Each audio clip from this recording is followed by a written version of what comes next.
តើសួស្តីបងប្អូនទាំងអស់គ្នានឹងមានវត្តមានទេមានចាំមើលតុកយើងត្រង់ជួរនៅហើយមានថងមានសម្រាមអីនៅក្រោមតុកអត់ចាំបើសិនជាមានសម្រាមយើងត្រូវតែយកសម្រាមនេះយកទៅចោលនៅក្នុងសម្រាមណាចាយកទៅការផ្ទះទៅដាក់តែលើតុគ្រូអស់នៅគ្រូកាយកិច្ចការផ្ទះឲ្យយើងណាក៏ពាក្យសាក់ទិសាប់ទេ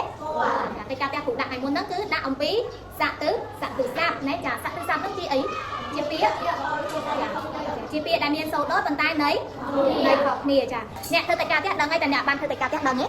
អត់ដឹងទេចាតោះអញ្ចឹងគ្រូកាយកិច្ចការផ្ទះណាគ្រូមានន័យចាន័យទី1ចាន័យទី1ដាក់ពាក្យគុណនាម1ខួបគ្នាឬ1នឹង1បានន័យថា2ចាហ្នឹងអត្ថន័យដើមមកវាអីគេចេះណាចាគឺសូអ៊ីណាសូអ៊ី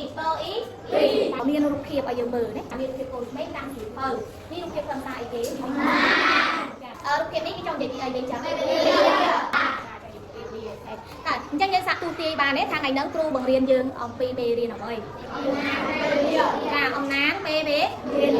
លា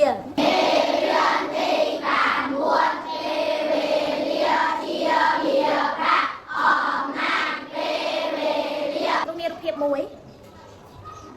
តើកុមារានេះកំពុងធ្វើអ្វីមើលកុមារានេះកំពុងធ្វើអី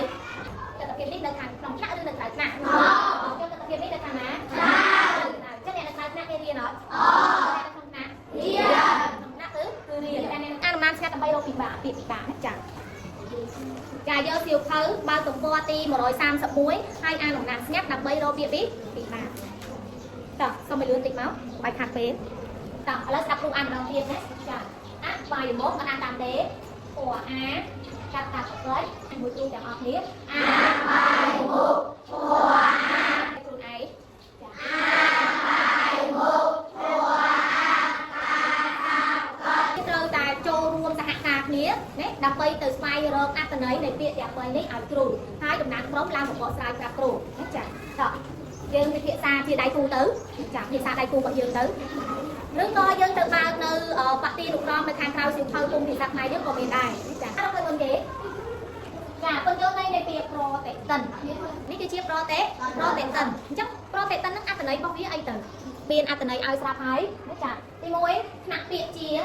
កិរិយាខំប្រឹងសង្វាតខ្លាំងចាអីគេចេះត្រូវនឹងពាក្យមួយណាចេះចឹងឲ្យយើងសាក់មើលពន្យល់ពាក្យរបស់គ្រូអត្ថន័យរបស់គ្រូដូចទៅនឹងអត្ថន័យដែលយើងរកមិនអត់ចាំមួយទៀតយើងទៅរកពាក្យបដិស័ព្ទចាគេមានបដិស័ព្ទអីទៅពាក្យបដិស័ព្ទបដិស័ព្ទគឺជាពាក្យមួយចាឧទាហរណ៍ថាអ្នកដែលមានកម្ពស់ទាបទុយជាមួយនឹងអ្នកដែលមានកម្ពស់ខ្ពស់ចាអ្នកមានមាឌធំទុយជាមួយនឹងអ្នកមានមាឌតូចពេលប្រភេទខាផងសល់ទុយជីចាចាំពាក្យពេលប្រហែលទុយនឹងអីគេណាមានវិជាទុយជាមួយនឹងអ្នកអីអវិជាទុយជាមួយនឹងអ្នកអវិជាធម្មតាអ្នកមានវិជាការនិយាយស្ដីមកគេចេញមកមិនដែរអូស្ដាប់ទៅពីនោះណាពាក្យមួយទៀតដែលយើងទៅរកគឺពាក្យវេវចនៈស័ព្ទអ្វីទៅជាពាក្យវេវចនៈស័ព្ទចាពាក្យវេវចនៈស័ព្ទគឺជាពាក្យដែលមានន័យដូចគ្នាឧទាហរណ៍ពាក្យម៉ែអ្នកខ្លះហៅម៉ែហើយអ្នកខ្លះទៀតហៅថាម៉េចហៅម៉ាក់ណាចាហើយចុះស្ដេចហៅថាម៉េចមានតាហើយចុះលោកហៅម៉ែថាម៉េចទៅចាហៅថាញោមមានន័យដូចនឹងពាក្យបរិភោគប្រព្រឹត្តប្រើប្រាស់ប្រតិបត្តិរកឬក៏សត្វទិស័ព្ទគឺជាពាក្យដែលមានសូដូចប៉ុន្តែន័យដូចកិច្ចការផ្ទះមកញ៉ាំចាដូចកិច្ចការផ្ទះមកហ៎ការសូរបស់វាដូចគ្នាប៉ុន្តែន័យរបស់វាគឺផ្សេងគ្នាតែព្រោះអីចាបញ្ចេញតាក់ចេញពីក្នុងមាត់ចាអាហ្នឹងក៏ព្រោះដែរអញ្ចឹងយើងសិក្សាពីវេយ្យាករណ៍រួចហើយយើងត្រូវទៅអានដំណាំលើកទី2ចាដើម្បីឆ្លើយនឹងសំណួរទី1តើគេចែកវ័យរបស់មនុស្សជាប៉ុន្មានគឺអ្វីខ្លះសំណួរទី2មក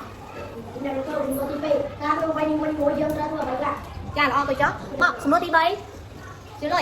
យើងយកចង្អុលដៃរបស់យើងទៅចង្អុលតាមអត់ទាន់អត់តុកតាក្រនិកនាឡិកាចេះតែដើរទៅមុខជានិច្ចឥតឈប់ឈរ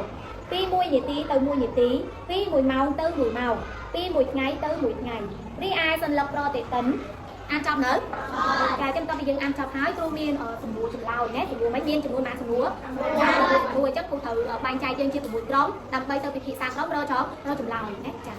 ចម្លើយរបស់គ្រូហើយនឹងចម្លើយរបស់យើងពិភាក្សាក្រុមដូចគ្នាអត់អញ្ចឹងតោះពីទៀមគាត់ចម្លើយរួចហើយគ្រូមានកិច្ចការផ្ទះដាក់ឲ្យយើងទៅធ្វើផ្ទះហើយយកសៀវភៅកិច្ចការផ្ទះឡើងមកចម្លងកិច្ចការផ្ទះយកទៅធ្វើនៅផ្ទះចា ចំណងតែការទៀតហើយណា